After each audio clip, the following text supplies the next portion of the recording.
How's it going, creeps? Welcome to episode 12 of Cinema Creep, a Black Mass Films podcast where we dissect all things vile, disgusting, and downright terrifying in the world of horror cinema. I am one of your hosts, Justin James. And I am the other host, Andrew Henderson. So, quick little shout out, of course, to our sponsor, Everblack Coffee. It's what we drink here. It is phenomenal coffee. It is ethically sourced, and you can get your own if you go to everblackcoffee.com. They have a, like a medium light roast and a dark roast, and I prefer here lately, actually, the light roast, the coffin shaker. So, if you guys do get some, comment on one of these episodes, let us know what you like. But so everblackcoffee.com. Now, I want to throw out real quick for anyone who listened to the last episode at the end. I did say that in the next episode, we were going to do some werewolf goodness, but we've had a little bit of change of plans here because we have now entered into October. So we were like, well, what can we do for like an October kind of special? Instead of doing something, that every other podcast is probably doing, which there's nothing wrong with, but, we could have sat here and said, well, let's break down every, Halloween film, right? Or talk about only Halloween themed movies. So instead, we decided we were going to each week, each of us will pick a film and we'll do a double feature episode. And I think this first episode is going to kick that off in a pretty rad way because these are some pretty awesome films. So with all that out of the way, Andrew, how was your week? Week's been good. It's been busy, just working, doing the family thing, and excited that the best part of the year is finally here and summer's over with. Yep. So sayonara to that. Yep. Get to wear flannels and hoodies yourself? And about the same. Trying to watch as many scary movies as possible, drinking some coffee, and I am fully guilty of the pumpkin spice thing, so crucify me, whatever. Shit's good. Justin Basic James. Yeah, hey, I'm wearing the flannel, got some pumpkin spice going on, but hey, I'm just been watching a lot of movies. Pumpkin spice. I am too. So, we're not going to really, we're kind of leaving the segment where we normally talk about everything we've watched during the week because through October, we're basically just going to be watching the things that we're talking about since each episode is, strictly about what the two movies that we watched. So we do have a little bit of news, though. I know, Andrew, you told me last week and you sent me an article and we were reading a little bit about it.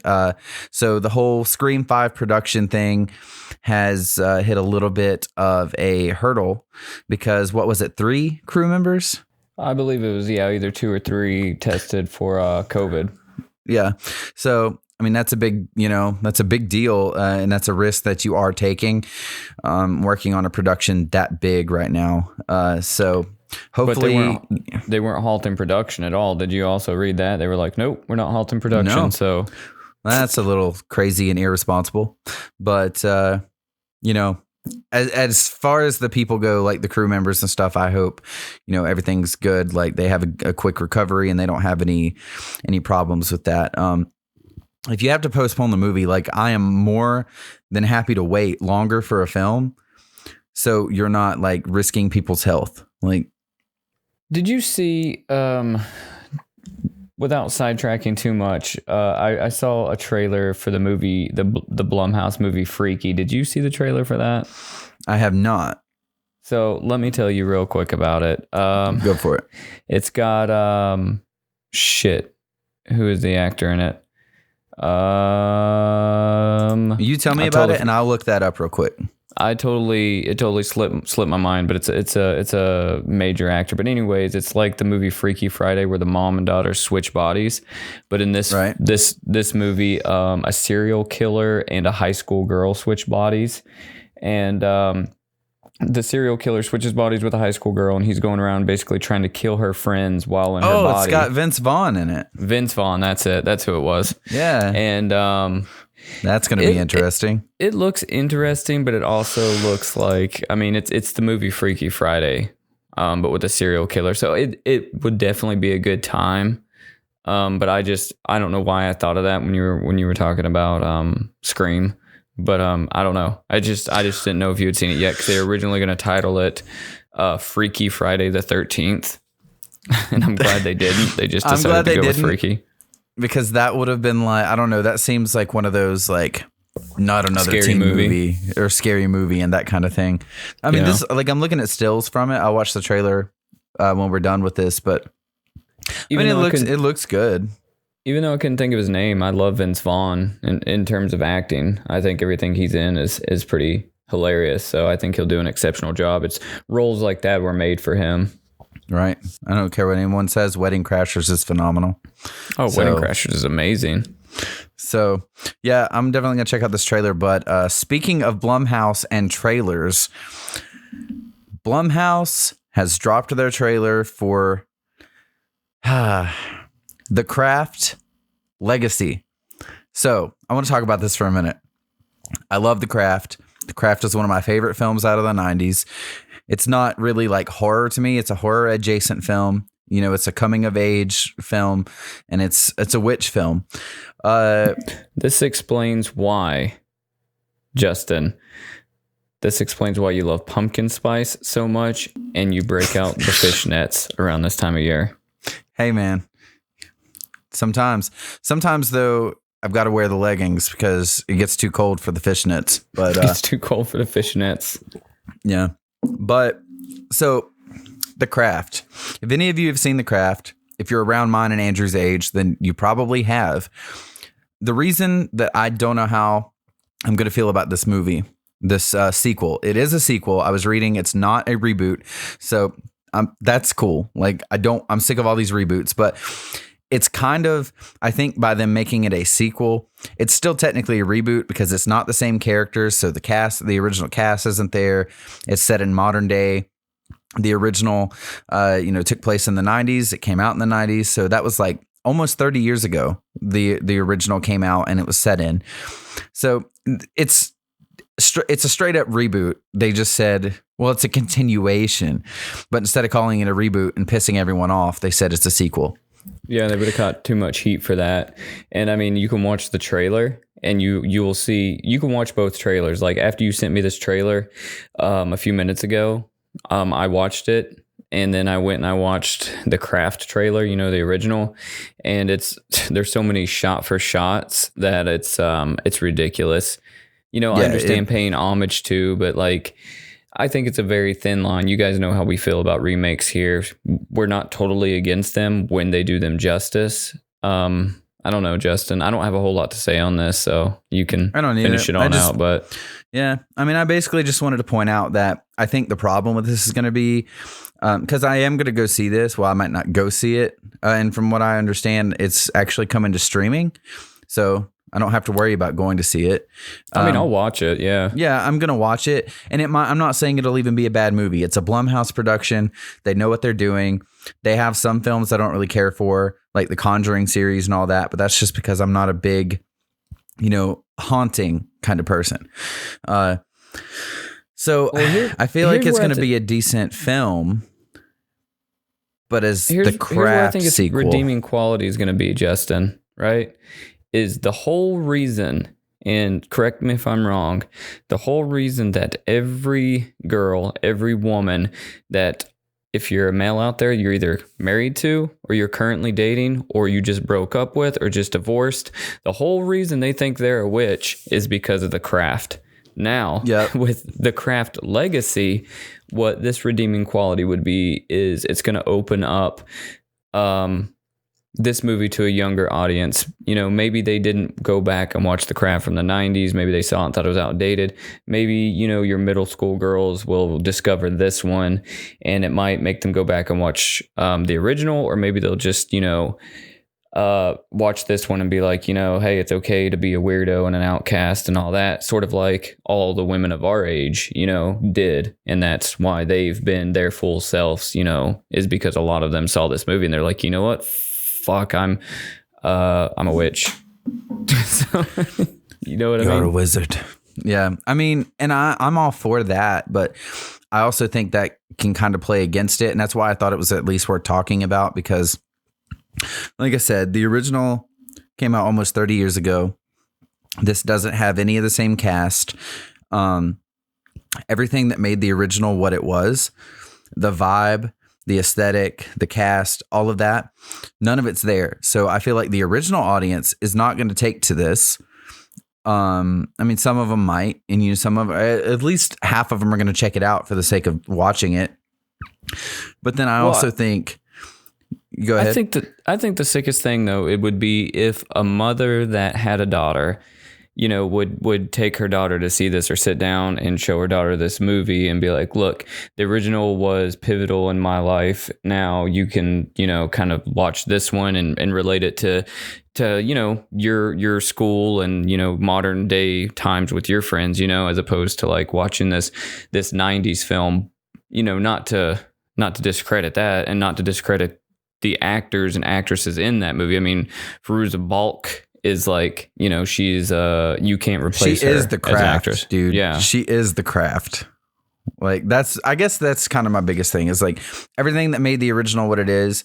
The people who loved that might not accept this, and then there might be enough in this to connect it to the first, to where the new audience is like, well, hey, I'll go check out the original, The Craft, and then they might be expecting it to be more like the one that just came out that they just saw. So I just feel like there's such a time gap and a culture gap between the two films that it's just odd to me. I mean, I'm still going to watch it, but it feels like Urban Outfitters to me, but that's neither here nor there. Like what was that top YouTube comment on the guys, if you go and you watch the trailer, if you watch the trailer for this, the top comment, I don't know. Let me see. I want to give credit to whoever this YouTuber person is, whoever has this account. It is hold on, let me scroll up. It is by XX Younglord XX, and he said, "What in the Forever 21 is going on here?" That's great. I thought that was hilarious. That is fantastic. Yeah, that's perfect. So, but that's all we're going to say about that. I mean, I guess when the movie actually comes out, we might do an episode talking about the original and then talking about this. Maybe it might just be something we talk about in passing. We'll just have to see when we get there. But that's going to be the end of that. So this is the first episode of our October double feature special series. And I think this is going to be a hell of a kickoff for this, because these two films are pretty fucking out there. So we're just going to jump right into this and start off with 1982's Basket Case. Yes. So if you've never seen Basket Case, you need to go watch this movie right now. And I'm just going to warn you, like, any expectations you have, just set those aside. Anything that you're expecting, set those aside, because you're going to be like, what the fuck? So this is written and directed by Frank Henenlotter. And real quick synopsis is a young man carrying a big basket that contains his extremely deformed Siamese twin brother seeks vengeance on the doctors who separated them against their will. So let me tell you about Basket Case. Tell us about Basket Case. So Basket Case is one of those movies that you watch. It's sort of like, it's out there, right? It's like Chud. It's like The Stuff. It's one of those movies that you watch, and it's not something that you constantly rewatch. Maybe you do, but I don't. It is one of those, it's like, okay, I watch it, and then I totally forget about it for some reason. I mean, you always hear about Basket Case, but it's not like in heavy rotation for me. Right. Oh, yeah, dude. Until we watched it for this episode, I hadn't watched this in like 15 years. Right. And when you rewatch it, you're like, holy crap, why is this not in my heavy rotation? Right. Like, I'm like, why have I not shown my 9-year-old Basket Case? Because I think. Oh, my God. I don't know, dude. I don't know. Well, what part? Like, what part do you think is not like 9-year-oldable, right? Like what part do you think is like too mature? Well, the scene that sets off the climax at the end of the film. Well, is Belial, that's kind of I think he is. I don't know. We'll have to we'll talk about that scene when we get there, but yeah, I don't know. So like, I even felt the same way about the next movie, but I mean, that one is that's probably like for like 13 or 14 year olds. Right. But we'll get into that movie when we get to it. But yeah, Basket Case, like I said, I don't understand why I always just kind of like push it aside and it's not in my heavy rotation, because like it is such a good time. And I think that if you put this in a double feature, it fits in with so many different movies, and it just makes for, you know, like if you show it to somebody for the first time, sort of like you do a movie like Sleepaway Camp, right? And people see that ending scene, they're like, holy shit, that stays with you for the rest of your life. When you see Belial, which is the Siamese twin in this movie, like you are like, you know, you're scarred. It's Belial. Like you will never forget that image. Oh, you just have to hear Belial and you're scarred. Like, now this movie had like so many funny things about it, Justin. Like when you watch movies of this caliber, it's from 1982, like you said, but the budget was very low, $35,000, right? Yep. You could buy, you'd buy a pretty expensive car in 1982 for $35,000, but you know nowadays that'll buy you like what, like a Honda Accord, you know what I mean? $35,000, and what they did with it was amazing. I mean, because if you look at movies like Jason Takes Manhattan, right? They could hardly shoot in Times Square because of budget issues, right? But like if you look at something like Basket Case, they have plenty of shots in Times Square. I mean, those may or not have been, you know, like just guerrilla filmmaking techniques, but they were still out there with their camera, you know, as opposed to having Jason walk through. In that time would have been hard to do. Right, because the equipment is like massive. Right.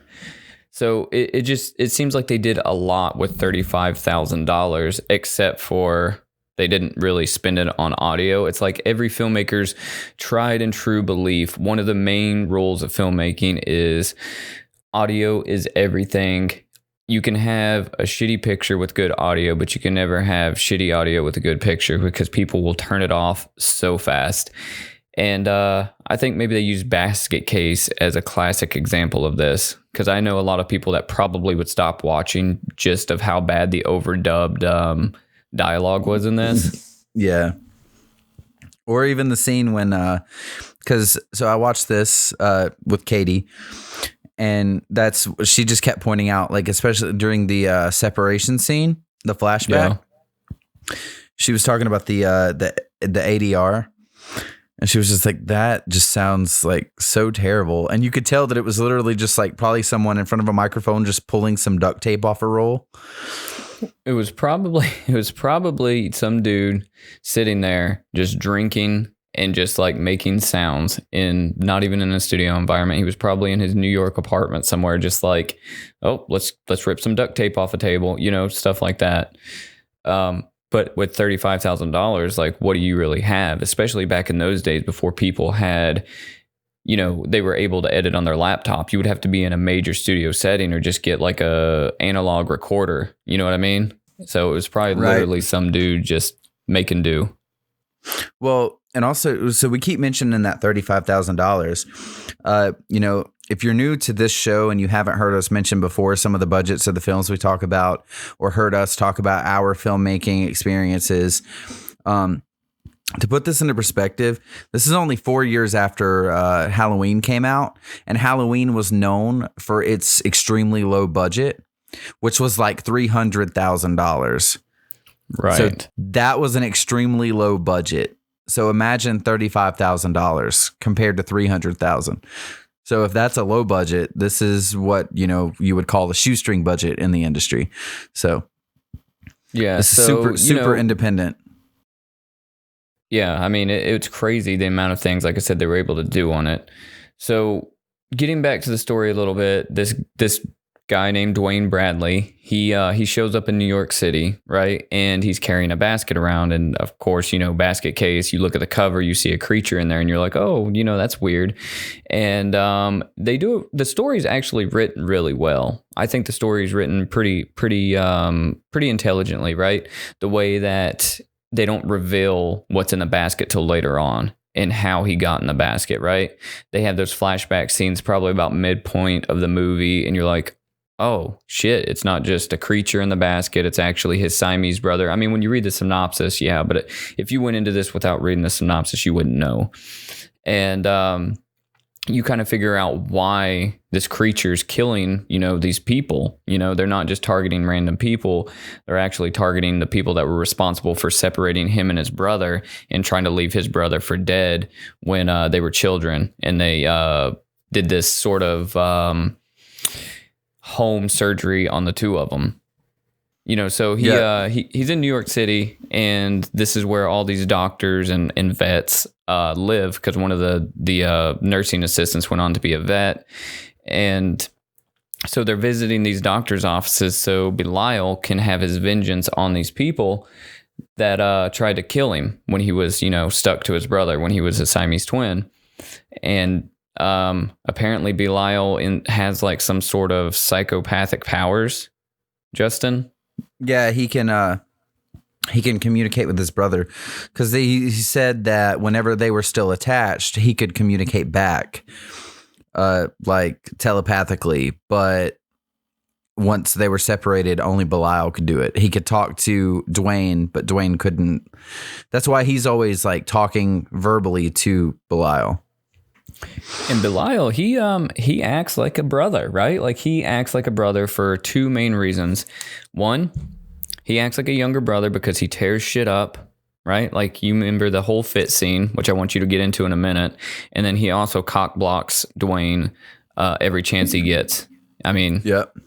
Right? He's jealous, and because Dwayne starts getting into women and going out on dates, and Belial's not having that shit. Because they've been through everything together. They've been together, and he feels like his brother's going to abandon him.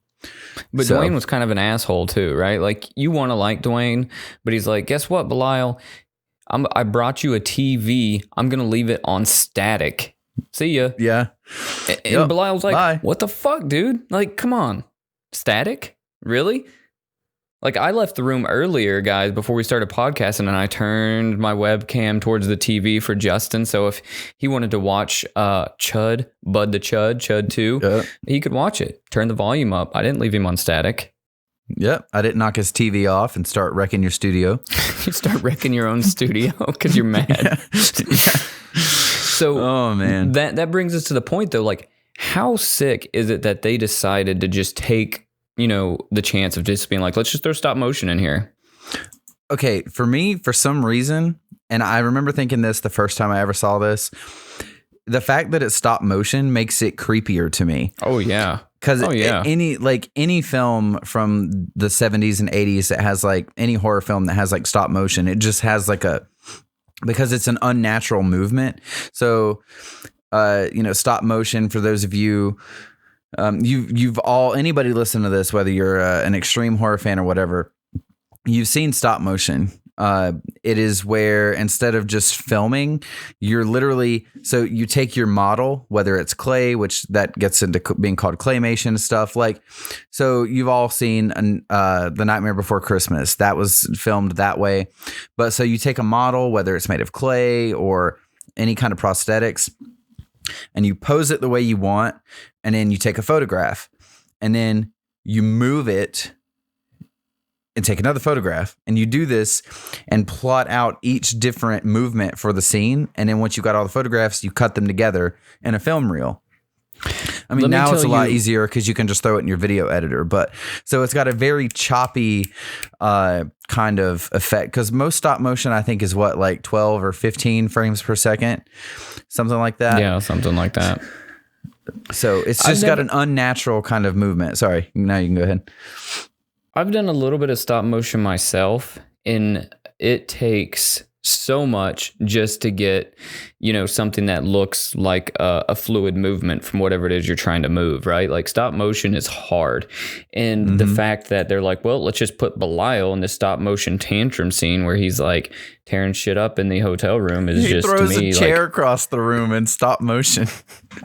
You know what? Like, I like when he's sitting there and he's grabbing onto the bedpost. He's just banging the bed up and down. Like, it's like, yeah. That's what you're gonna do, Belial? Like that? That's literally what he's like, throwing a tantrum like a baby. He's not like, I'm just going to go out here and start killing people in the hallway. He's like, nope, I'm just going to bang the bed frame up and down on the ground. Yep. And then everyone busts in the room trying to figure out what in the hell happened, and he's hiding in the fucking toilet. Right. So not to detract too much from what we're talking about, but talking about stop motion and how it makes things look creepier than they would normally. You know what one of the stop motion things are that like always creeped me out as a kid? What's that? It was Tool's sober video. Do you remember that video? Yes. The stop motion video. As a kid, I remember seeing that for the first time. I was like, what the did I just watch? Like, what is this? And then like every time it would come on, it was like, how long was that song? It was like a Tool 5 song. minutes. So it was probably between like anywhere from 7 to 30 minutes long. Yeah, really? It was long. So the video was long, but every time it came on, I would like sit there and like just watch it frozen. I probably wouldn't blink. I probably was sweating. I'm not a Tool fan. Like, I don't care anything about the band, so I'm sorry if I lose cool points here. Oh, dude. Like, no, you're good. Tool is like... I've never cared about them. We're not going to talk about it because I'll alienate a lot of people probably. I don't like Tool. I don't, it's not that I dislike them. I've just never gotten into them. Like, I know people are diehard fans, so props to you guys. That's awesome. But like me, just that one song, I was like, holy shit. Like, if all of their stuff was like that, and it maybe that album's like that, I don't know. I just know that song, and it was always like, it messed me up. But back to Basket Case. So the whole, just them taking chances on a $35,000 budget is amazing. I mean, you can tell that a lot of this was probably done on set too, because when you look out the window and you see New York City, it looks like just a painting, like a painted backdrop. You know what I mean? So of course they had the probably really expensive shots to shoot in Times Square. And then they're like, well, let's just paint a backdrop out the windows, you know? The main actress, Justin, the one that Dwayne Bradley goes out and goes on dates with, the Sarah Michelle Gellar lookalike. Yes, guys, she looks so much like Sarah Michelle Gellar. It is it's insane. It's insane how much she looks like her. And the Dr. Cutter, the one that's the vet, she looks like that woman that was on Saturday Night Live, the one that did the Superstar movies. What's her name? I don't remember her name. She reminded me of Sigourney Weaver a bit, though. Did she really? So, yeah, just a little bit. Yeah, and I don't know. Basket Case is just a wild good time. And if you're looking for anything to throw in your double feature, like from front to back, Basket Case it's just disgusting and makes you feel uncomfortable. It's gory. There's a pseudo rape scene is what we'll call it, I guess, because you don't think that it was happening. Or you say you can't really tell, but I think that Belial, I'm pretty sure, because whenever Dwayne runs in the room and picks him up off of her dead body, like her whole, like all her thighs and her whole pelvic region is covered in blood. And if you look, Belial's like picking himself up and setting himself back down with it, like he's using his arms because he doesn't have legs. So, he's like sitting there like lifting himself up, like doing push-ups on her like pelvis. Yeah. But does Belial have genitalia though? Like, you figure that would never just be hanging out the entire time. You'd think so, but I guess it's one of those things sort of like, well, we can let them use their imagination for it. I guess. I feel like Belial is just bloodthirsty. I don't feel like he's like a sexual being. Maybe he was just eating because he's just like, well, this is just, like maybe he was just like, I don't know, like eating her alive or something. I don't know. Maybe. It's possible. But speaking of thirsty, we are going to take a quick sponsor break and we'll be right back. How's it going, creeps? One quick mid-episode break to tell you a little more about our sponsor. Since 2016, Everblack Coffee Company has delivered exceptional single-origin coffee and high fives all over the world. They understand that a cup of coffee is so much more than something you drink. That's why they source their beans from farms that only use fair trade and organic growing practices. When you buy coffee from Everblack, you can be certain that you're getting the highest quality coffee available by ethical means only. It's time to start looking at coffee differently. Head over to everblackcoffee.com and grab a bag for yourself. It's deliciously dark. Now back to the show. So when we left you guys, we were talking about Basket Case. We're going to round this out a little bit, but before we move away from this film and into the next one, I want to mention how films that are set in seedy 80s New York for some reason are just I don't know. I love them, and I know that that's like a big thing for you, but they're my fucking favorite. I feel like, I feel like the sleazy New York setting for this was just perfect. And that was usually so in the 80s, that was like the East Village area, kind of. Yeah, I mean, it was a lot of New York, like the East Side especially. Like it goes back, guys, like to the punk roots that we've got. It goes back to the hardcore roots. Like if you listen to like the New York scene in the 80s, like the punk scene and the hardcore scene, like they talk about it, right? A lot. And that was a big proponent of why like straight edge came about, right? Like I don't mean to preach here or anything like that. You guys know I've talked about it maybe before on the podcast about being straight edge and all that. Like you guys do you do what you do, but that's like sort of where that came from. So it's like a whole thing for me, brings everything full circle. I was talking to Justin about this the other day, and like as a kid, right? Before I was even really into horror, there was stuff like Ghostbusters. There was stuff like Ninja Turtles. Like all these movies took place in New York, but they still took place in seedy, gritty New York. Like even the Ninja Turtle movies, right? And to me, I was always like fascinated with New York City. I was like, oh man, these were all of these characters that I love. They all live there. So I was always like, one day I'm going to move to New York City and I'm just going to like, love it. Right. And I've yet to move to New York City, but I still would move there under the right circumstances. But that when I got old enough to start really getting into horror and I started seeing all these horror movies, of course, Jason Takes Manhattan. And then when I started getting more into some of these, like the New York Ripper, Maniac, I mean, it's endless, right? Basket Case, it's, which one did you say?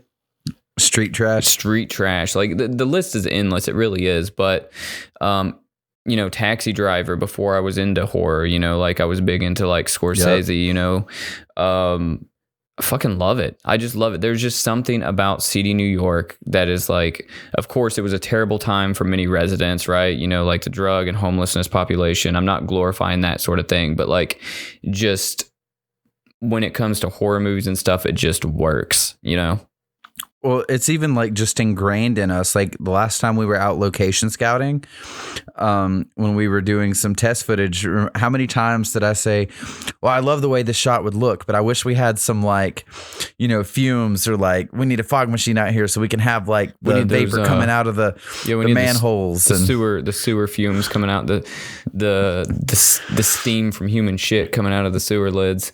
I mean, and that's what it is. It's just, well, for me and you personally, I mean, we're into like urbex and we're into like abandoned stuff and like that, but I would have poured out, someone's going to soundbite this one day. You're like, yeah, we need the steam coming out from human shit. I don't know. That's just what it is. That's like, just what it is. I don't know.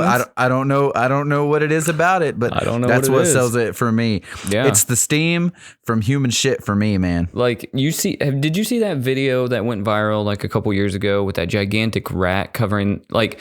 It was in New York, and it was a rat that was dragging that gigantic New York slice of pizza down into the subway. Did you ever see that? No, but I've seen some photos of some big ass New York rats. Like you give me some shit like that, you give me the shit steam, and you give me like agnostic front playing in the background. I'm home. That's like my live, laugh, love. Oh man.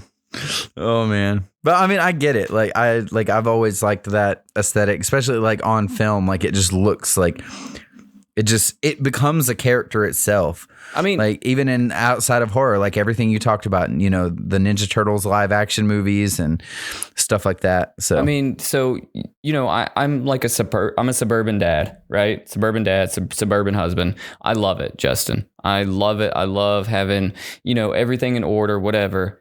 But I could live in my fucking basement and I would be like, this is like New York City. You know what I mean? Like, I'm not saying that, I don't love my peaceful suburban family life, but I'm also not saying I wouldn't mind living in a cardboard box in an alleyway in New York. Listen, if as long as there's not camel crickets, I'm fucking there.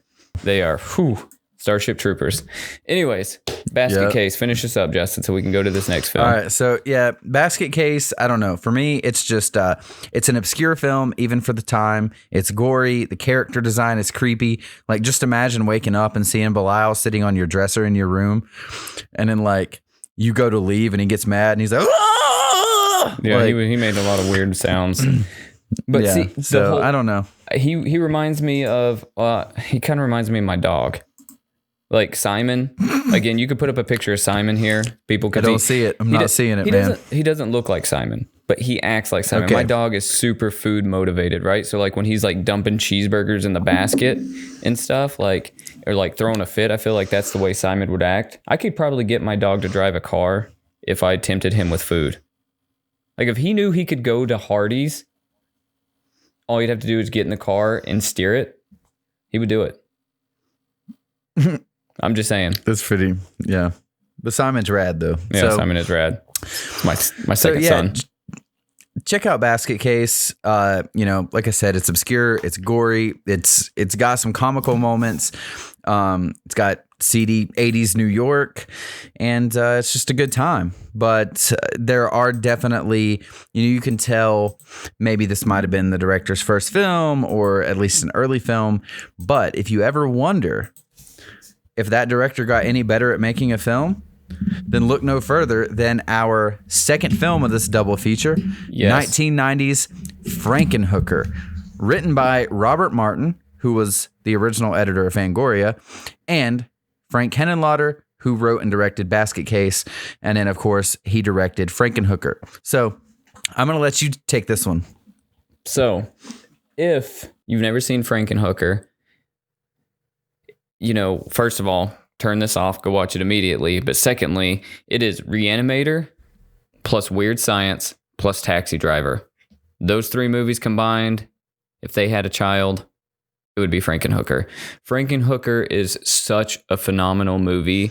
Like, yep. This is a movie that I can't wait to show my son. Like, as weird as that sounds. I've been, for the last like 3 or 4 days, I've been trying to get Katie to watch this. So it's like, I promise you will actually like this. So this is like a horror comedy, but it's one of those, this is, we've been comparing this the last couple of days to Bride of Reanimator, right? This is the film that Bride of Reanimator wanted to be and should have been. Should have been. Like 100%. Like Bride of Reanimator is like Reanimator is fucking amazing. That is one of our favorites of all time. Bride of Reanimator is kind of okay. This is good because it's Reanimator related, and it's got Jeffrey Combs. So yes, but and Barbara. It doesn't have Barbara Crampton in it, but but Frankenhooker though. Okay, so we're gonna throw the synopsis at you guys. And you're even, if you've seen Bride of Reanimator, you're like, hey, wait a second. So a medical student sets out to recreate his decapitated fiancée by building her a new body, but made of Manhattan street prostitutes. Seedy New York. Seedy New York. How can you not? How can you not? Right? Yeah. Like, so I'm trying to gather my thoughts here. I'm getting too excited about Frankenhooker. So, like I said, this is one of those movies that when you watch it, this is something I have seen previously, but it's like Basket Case. Like I totally somehow forgot about it. And now recently, I watched it and I was like, holy crap, I've got to show this to everybody I know that has not seen it. My wife has never seen it, right? So I told her, I actually texted her from work the other day and I was like, watch Frankenhooker. I was like, I rented it on Amazon Prime for $2.99. Watch it. So you better go watch it right now. And she's like, get my money's worth. She's like, I can't figure out how to log into your account. So she ended up renting it herself. So I ended up paying $6 altogether. Or I paid $3, she paid $3, whatever. But so she was willing to rent it and she watched it and she just like, LOL, right? Like LOL. But like, it is such a good time. It's, if there's one movie that so far in our podcast discography. I don't know what you call it. Our podcast history of the history of this show. If I can stress Our to you catalog. guys enough to watch one of the movies we talk about, it's Frankenhooker. It coalesces into everything that we believe in here at Black Mass Films. Yeah, because we're all about rebuilding women from body parts of exploding prostitutes. Because when I say exploding prostitutes, I'm not exaggerating. This film has exploding prostitutes. Like, I don't know. I don't even know where to go into this film. Because so I have not watched this movie and probably... So I've seen this one time, and it was probably about 10 years ago. And I remember very little about it. I think it was on, I don't even know if it was on TV or how I saw it, but it was just, I was watching it in passing, and I wasn't actually like sitting there paying attention to it. So when we decided on doing this whole double feature thing, you're like, yeah, watch Frankenhooker. So I'm like, okay. So I rented it, and I'm sitting there, and the whole time I'm just like smiling. Yeah. And you know, cause usually if we're like both watching a film, like we'll be texting back and forth or something. I'll text you and be like, yeah, man, this scene, how about that scene? Huh?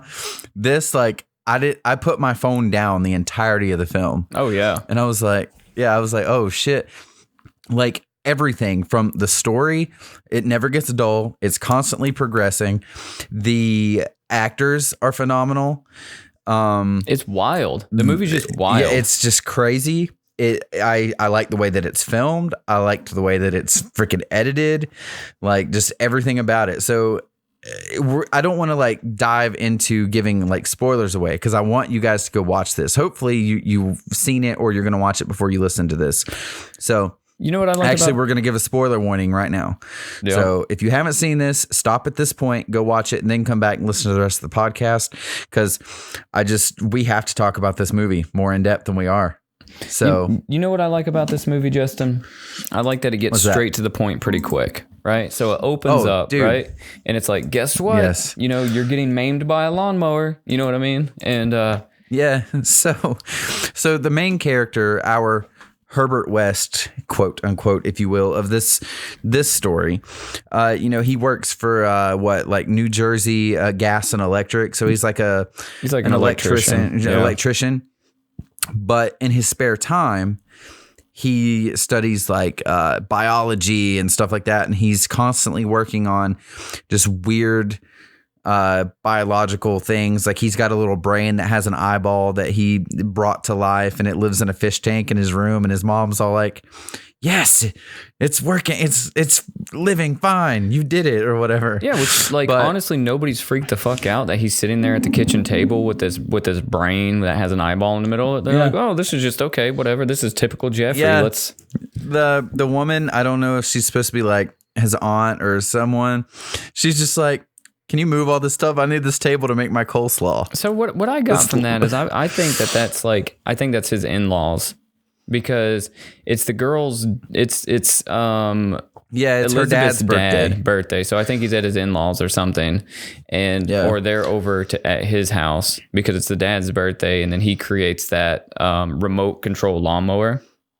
you know? Yeah, to give to him as a gift. And Elizabeth, you know, his wife, is pulling out the present, and she unveils it out of a tarp, and she turns it on with the remote control, and Jeffrey, our main character, is yelling. He's our mad scientist. He's yelling, don't stand in front of it, don't stand in front of it. And she runs herself the fuck over with it, and ends up like head spinning one way, leg spinning another way, and ruins the birthday party. Yep. So he's pretty torn up about it, and he goes through he's going through depression. And then he even tells his mom, you know, when she comes in, and because he keeps watching the newscasts of the accident, and his mom's like, you got to stop. And he's like, well, I'm losing all sense of morality. Like, I feel like I'm going crazy. And then he just goes completely like mad scientist. He's like, I've got it. I'm going to rebuild her with the perfect parts. And his plan is like as Frankenstein mad scientist as you can get, because he's waiting until this big ass storm that's like 2 days away. And he builds like the big tower with like the metal rod. And once he Tesla coil gets everything done. Yeah. So he's planning on like sending that out and using the electricity to revive her. But before he can do that, he has to get body parts. So he goes and he like buys, or he pays for all these prostitutes so he can measure them up. And it's like this whole funny scene of him like measuring their legs, their breast size, their waist size, figuring out who has the perfect of each part. And he's taking notes because then he's gonna give them this lethal dose of drugs and then take their body parts to rebuild Elizabeth with.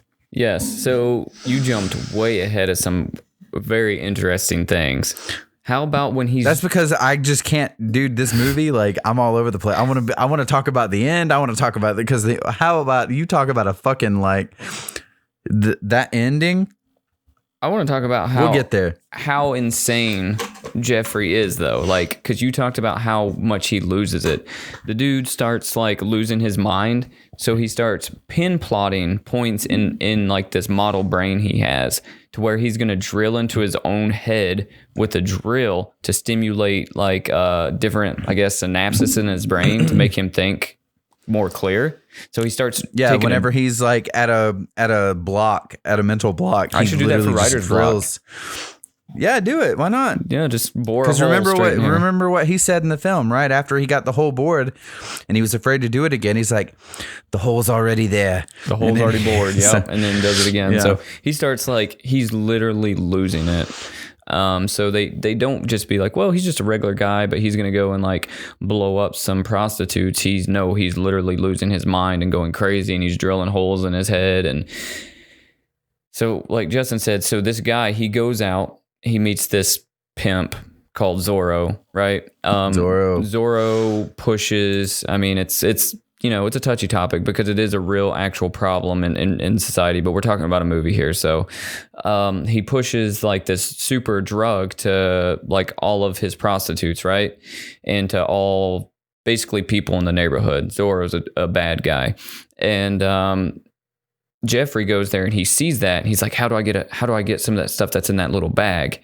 And Zorro gives him some. So Jeffrey goes back to his house, his workshop, where he's putting all this stuff together, and he basically makes some super crack, like Walter White Heisenberg style, makes some super crack, these big old crystals, right?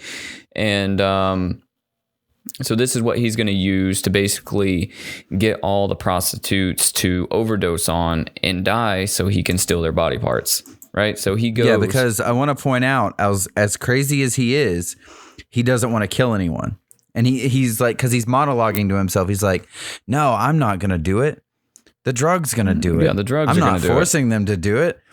If they don't want to do it, they can just say no, that was fun because for those of you old enough to remember, in the 80s, that was the thing, the just say no. Yeah. Like this is your brain on drugs with the frying egg. Yeah. So I thought that was a fun little, like, if they don't want to do it, they can just say no, because he even like kind of pauses to... I just thought that was an Easter egg. But so yeah, like he doesn't want to straight up just go out and murder people. He's just like, there's several times, Justin, in this movie where I laughed out loud, and I don't do that to a lot of films, but like when he shows up with his date with the prostitutes where he's supposed to party with them, he's like, I'm going to play doctor, and they find in his duffel bag, they find the bag of super crack and they pull it out and they all start screaming. That was like the most hilarious thing, because I wasn't, like they just all start screaming. It's just like the most hilarious scene to me. Yeah. And then so it's just this long 80s style montage, because this is 1990, but this 80s style montage of all these prostitutes passing around this crack, and like there's music playing and they're all like, yeah, lighting it up. And he's like, no, don't do that. That's going to kill you. And then they all take it. And then so at the same time, Zorro has now been like, hey, they're taking too long. I'm going up here to see what's going on. Because he was supposed to only have 30 minutes. But he's already measured all the girls, and now they found his crack. And because they were getting mad first, right? They were getting mad because he was taking so long. And then they find the crack and they're like, oh, this is amazing. So, and then like you said, Zorro's like, he's downstairs waiting. And he's like, oh, this is taking forever. And then goes up. Yeah. So they take so much of the crack that eventually they literally explode. And there's like prostitute parts laying everywhere. So that's how he gets the parts. But so now Zorro has seen this happen. So he's pissed because he's lost all his girls. He's upset. He doesn't know what happened. He just knows they exploded, right? Because there's that scene where he's like crying in the bar. Well, so now Jeffrey's got his parts. He reconstructs her. Does the whole deal. The lightning comes down. He revives her, and she's like everything, or she's like a combination mentally of all the prostitutes, right? Because now she's like super strong. She smacks him and knocks him out. She runs away and she's going to downtown. Like she's going to where she feels like she's supposed to go. So she's going to the district where all the prostitutes were working the streets. But the whole time she's walking, like she's shouting. She's not even just saying, she's shouting things. She's Frankenstein. That the prostitutes have said. Yeah, she's shouting things that the prostitutes have said throughout the film. So she just running around the town, getting in people's faces. Want a date? Got any money? Yeah. And it's fucking hilarious. And in the face, the contorted face that she keeps making. Yeah. Yeah. Yeah, she was fantastic. Ultimately, that actress, phenomenal. Yeah, Patty job. Mullen. Yeah, she was fantastic. Yep. And that goes for most of these people. The weird thing about it is most of these people, Justin, like they didn't continue on in Hollywood. Like a lot of them did just a few films. Yeah, she's done like what, 1 or 2 other films? Same with the guy that played Zorro. Same with, several of these people. The main actor, he went on to do some things, but still nothing that was like that recent. I mean, he has stuff in 2016, 2019, but nothing big. Like really his claim to fame was RoboCop 3, King of New York. And I mean, those are some bigger movies, but like he just plays, King of New York's pretty good though. He's like supporting actor. With Christopher Walken. Yeah. In a movie with Christopher Walken, you're not going to shine. Sorry. Yeah. But yeah, like you said, so he creates the perfect woman, right, for him. So it's very Bride of Reanimator where they're trying to bring back Barbara Crampton's character. You know, they have her heart and he's, trying to, the leg of, or what was it, the feet of a ballet dancer and this and that. They're going over all the parts. It's the same thing here. Through all of these prostitutes, he found what he likes the best on each one, like the best legs, the best arms, the best breast, so on and so forth. Just with his wife's head because he kept it all this time. And there's even a scene where, I mean, it's kind of romantic in a way, right? Because there's even a scene where he's like, he has her decapitated head and he's having like a candlelit dinner. The dinner scene? Yeah, right? Oh my God. But the funniest part about that is he says, do you feel like having Italian tonight? And he literally takes a slice of pizza out of fucking Tupperware. Yeah. Don't act like you've never been there, Justin. Hey, man. Hey. And then he's like pouring the wine down her throat and it's like, but I mean, just listen, getting all over the table. Listen, like you can look at this movie 2 ways. You can say that's vile and disgusting, or you can say this is the Notebook that we needed because this guy was willing to hold on to her head far after she was dead. Not only that, but he was able to basically go and feed a bunch of prostitutes some super crack so he could revive his wife. You know what I mean? Like, how romantic is that, right? That's incredible. Yeah. That's incredible. That brings a tear to my eye. So how about, this film at this point, you're like, okay, well, where does this go?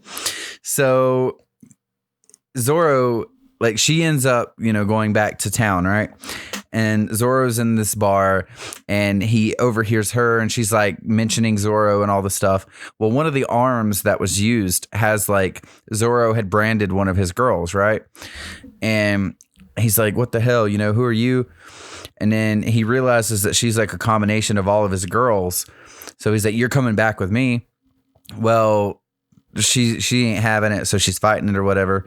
So he punches her and her head comes detached, but it's still hanging there. And she like I don't want to say she short circuits because she's not like a robot or anything, but she's since she was electrocuted and that's how she came back to life, like that's how she's been going around killing people. Like she picks up this guy and takes him back to have sex, and like it electrocutes him, and then the guy goes down on her in the bar and it electrocutes him. So when he knocks her head off, like, you know, there's like smoke and electricity, so it's almost like a robot blows up, which is kind of strange, but it makes sense, right? Because the lightning, like they cover all the bases, right? I mean, you got to remember when he's drawn the diagram of how to bring her back to life, he has all like circuitry in her, so she's not a robot per se, but like in her body he has like all of these, he has like disconnects and all this wiring in her body, so that kind of explains why, like, not just the scene you're talking about, but where she has that after she becomes Frankenhooker, she gets that little short dude with the glasses and takes him upstairs, you know, and they have like this sexual scene, and like what does she call him in the that interview we watched? Was it her? Whipped Cream Miracle Man Whip Man? It was Miracle Whip Man. Miracle Whip Man or something. Yeah. Oh, but yeah. So I think we had a little bit of connection issue there, but anyway, so now, you know, Zorro's like, he's pissed. He's like, this isn't happening. So like I said, he knocks her head off. Then Jeffrey, he's been trying to track her down. He comes in, he finds her. He's like, Elizabeth, I didn't bring you back to life for you to come in here and, you know, come back to a place like this. So he takes her home, and then you're like, okay, so this is going to end. But you're like, what about Zorro? So Zorro just calls a taxi over. Yeah. And what the fuck is that about? He just shows up.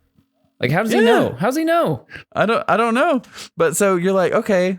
So now Elizabeth is like kind of back to herself, right? When he puts her head back on, she's no longer yelling out all the random like lines from the prostitutes.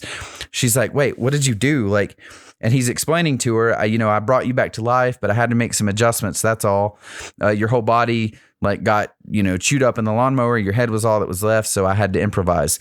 She's pissed. In the middle of him speaking, Zorro comes out of nowhere and knocks his fucking head off with a machete. Yeah. And you're like, what? That escalated quickly. Yeah. And like, then, how are you going to kill Jeffrey? Yeah. So then Zorro's like, you know what? You're made up of all my girls. So he starts calling out all their names. He's like, let's go. Not realizing that there's like a freezer full of the other body parts from those prostitutes. But in this freezer is also like the serum that Jeffrey's been using. So they come out and they're all like, it's like it's the torso, right? And she's holding herself upside down, but where her vagina is a mouth. Yeah. And it's like laughing. And I'm like, oh shit. So then they kill Zorro. There's like arms coming out of a head. So these body parts drag Zorro into the freezer where they're being stored. And the next shot is Elizabeth talking to Jeffrey, and Jeffrey being like, whoa, what happened? And she's like, oh, well, Zorro killed you. And he starts freaking out about Zorro. And she's like, well, I brought you back to life. I just made a few adjustments, exactly sort of what he was saying to her. And you fully expect him to have Zorro's muscle bound body. Or at least I did, right? And the camera pans back, or the camera zooms back. It doesn't pan down. It zooms back a little bit, and he has breasts, and she actually made him a body out of all the hooker parts. And he like asked, like, what did he say? Like, where's his penis at, or something like that? And he starts freaking out. He says, "Where's my Johnson?" Yeah, where's my Johnson? And so it's his head and all the rest of the prostitutes' bodies on him, and that is like on par. Well, maybe not as shocking as like Sleepaway Camp's ending scene, but it's like just as great because you don't expect it, and you're like, right, that's insane. Well, the explanation though is because remember, he told her that his blood serum is estrogen based. Yes, estrogen. Because she's like, well, you need to tell everybody this because this is a biological miracle. And he's like, it's only half a miracle. Like I couldn't like save lives for men because this is all estrogen based. Yeah, I totally forgot about that. Yeah, so his serum it only works on women, and that's part of the reason why she had to bring him back alive as a woman. Right. And it's just another last little comedy thing in there. And so these two movies, Justin, I think are just an amazing double feature. And this new series that we're doing with the double features, I think it really is not only going to maybe help people pick movies that go well together, but it's just going to, for me, provide people with two movies that, are going to really, really allow them to have a good time. And these movies are no exception. Like, we probably would have picked these even if we didn't know the same director did them, just because they mesh so well together.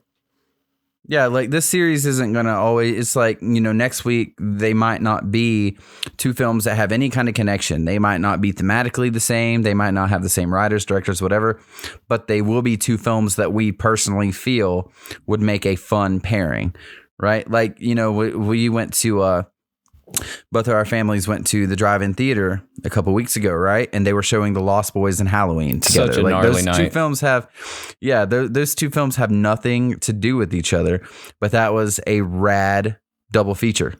Like, so one of my favorite parts of that night, guys, I don't want to talk too much about that and distract from what we're talking about, but not only were we seeing, 78 Halloween and seeing Lost Boys, but of course, I was hanging out, of course, with my family, and Justin and his family were there. So it was just a good time all around. But one, you're seeing it in a drive-in.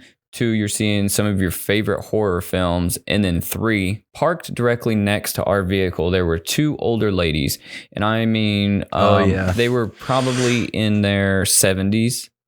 And they were so into the movies. Now, whether this was their first time seeing them or they grew up watching these, which was probably the case, they were just so into it. And we could hear them commentating on the movie as it was as the movies were playing. And it was just amazing. They stayed for both movies, and the movies ran till what, Justin, like 11:30 at night or something like that? So it was later than that. It was like, because they didn't even start until probably 9:30, even though it said that it was going to start at 8. Oh, that's right. Yep. But yeah, so just, it was closer to like 1:30 a.m. Just seeing like these older ladies there, and of course there were kids there. My son was there, like it's just amazing seeing how much horror can bring people together. And whether you watch it and you're like on the side with the victims, or you're on the side with like a character like Jeffrey Combs or Jeffrey in this movie, right? You're kind of like, oh man, you know what I mean? It's just, I don't know. It's just amazing to see people's different takes on the horror. That was my favorite part about that night. But yeah, well, that's what draws me to. That's one of the things that draws me to horror anyway. It's just the community. So, that's, speaking of that, that's what we're doing. That's what we try to do with this podcast. We are horror filmmakers ourselves, but we are also horror fans. So that's how this podcast got started. And we hope that, it draws you guys in, can introduce you guys to some films you haven't seen, or maybe you're scrolling down, you're like, ooh, what's the new Cinema Creep episode? Oh, they're talking about my favorite film. Like, whether it's a film you've seen or we're introducing you to new stuff, it's all about the community. So, yeah. Yeah, this double feature thing should be a good time. All of October, we're doing double features, so expect those every week. The format is going to be the same as this one. Justin's going to pick a movie that he thinks that he wants to talk about, and I'm going to pick a movie that I think would fit on like a double feature billing with that movie that I also like, or that I think is worth talking about. If you guys ever feel like you want to hear our take, our opinions on a movie, feel free to either contact us at our email or in the YouTube comments. And we would love to have some suggestions about what you want to hear about. And, especially if it's something we've never seen. Oh yeah. But you've maybe seen. Like, I'm all about that. Because I'm always down for seeing some new stuff. What's that one movie we got to watch, Justin? Is it Zombie Strippers from Outer Space or something crazy somebody like told that? us it's just Zombie Strippers. Oh, somebody suggested Zombie Strippers. So we've still got to check that out. I think that one's got Robert Englund in it. So that's going to be interesting. But yeah, so leave us some film suggestions, guys. Whether we've seen it or not, we'll do an episode on it, and it'd be a good time. So a good, grotesque, horrifying time. I'm going off script here, Justin. So that basically wraps up this episode. But so Justin was unprepared. So you guys can you can show him some hate in the comments. But I'm still gonna do Trivia Terror, because I think this is my favorite. I didn't have any trivia questions for Andrew tonight. Justin has, but now he has no trivia questions for me. That's what I was gonna say. Yeah, but So I do have trivia questions for him because, like I said, I have an endless supply on these cards from this board game that I have called Slash Cards, not affiliated with us, but it's a gnarly board game that is horror trivia based. Pick it up if you can find it. I think it's sold out most places, but it has some great questions, and that's where these questions are coming from.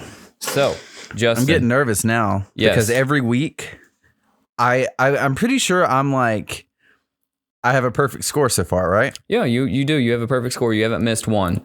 I get wrong. That's what I'm saying. Like every week I get more nervous because I have a record to uphold. Yes. So when it comes to this, guys, some of these questions range from the super simple to the super hard. I don't really pick any in any certain order. I just kind of switch a card and look, and I just read one off. I'm not trying to give him easy answers. I'm not trying to give him hard answers. And he's not allowed to use his computer to answer these. If you're watching the video podcast, you can see his hands. And I haven't prompted these cards for him beforehand either, because trust me, I want to stump him. So Justin, are you ready? I've got 3 different questions for you. And we're just going to roll with it. And let's see how many you can get. All right. So hit me. Here we go. We still doing 30-second time limit? Yes. 30-second time limit. The timer starts now. Name one horror movie that takes place in the Wild West. Ooh. The Wild West. The Wild West. So this is cowboy days, not just the desert. Like 1800s, like the Wild West. That sound like the I'm already out of Did I sound like the Chocolate Rain guy when I did that? Kind of. Oh, okay. I'm already like drawing just a blank here because I don't know if I've ever seen a horror film that's taken place in the Wild West. I thought you would be good at this one. Like when I was reading it, I was like, why did I give him such an easy one? Like I wouldn't know it. Actually, this might not be the answer that's on the card, but Tremors 4 Back to Perfection takes place in the Wild West. Does it? Yes. It's a prequel. Now, Tremors is sci-fi horror, so I'll accept it. So you got it. It's horror you got adjacent. You got it. It's horror. That's the only one I know, though. What does the card say? It says Bone Tomahawk. Oh, shit. Yep. Yeah, see, I wouldn't have thought of that in a million years, though. Okay, so here's one Other than that, Tremors 4 is the only one that I know. I asked you that one of these off this card last week. Let me see. So, Tenebrae. I don't remember if Tremors 4 is called Back to Perfection. I know one of them is called that, but because Perfection is where it takes place, Tremors 4, right? We'll fact check it, but I'm pretty sure you're correct. Yeah. If he's wrong, guys, then we'll find out after the podcast, and we'll know that he's down one. We'll talk about it next episode. Tenebrae, 1982, takes place in what European city? Let's see. Good old Argento. Let's see. You get 2 answers, and you get one phone a friend, which is basically me giving you a hint. Tenebrae. I haven't watched Tenebrae in so long. Or you get 1 guess and 2 hints. How about that? You've got 15 seconds. It's not seconds. in Paris, is it? 15. No, it is not. That is your 1 guess. Okay. So I will give you a hint. Give me a hint. So the hint is there's a Colosseum in this city. Oh, Rome? Yep, you got it. Yeah. All right. So I haven't watched Tenebrae in forever. I need to go back and watch some Argento films. Yep. So that one you got. So your record is upholding. Oh man. Okay. So this is actually very interesting. Now he's looking for some hard shit. I'm not going to ask you this. There's no way in freaking hell you're going to know that. I'm going to ask you something fair. Tell me what it was, though. Just tell me what it was. Name the artist or group that composed the score for Videodrome. Oh, God. Dude. Yeah, you're not going to know that. I don't know that. No. I mean, I don't.